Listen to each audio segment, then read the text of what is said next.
Hello everyone, it's me Elise, and in today's video I'll be showing you how to turn on picture-in-picture mode in iPhone. So without any further hesitation, let's get started. So to do picture-in-picture mode, you can use it on Safari or Google Chrome or Netflix, but you need YouTube Premium to do it on YouTube Premium. So I'll be teaching you to do it on the following other three.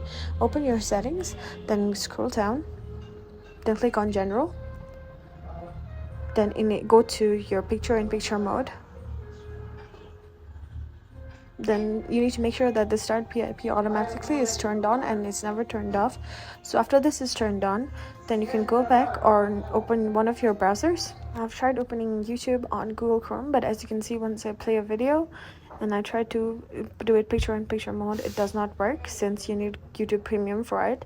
But if you try it on applications such as Netflix, or you open another sites such as a football game or a cricket game, then this will automatically be PIP or picture-in-picture like this in your iPhone. So I hope this video was helpful. If you have any comments or questions, please put it in the drop box below, and I'll see you on the next one. It's me, Elise, signing off.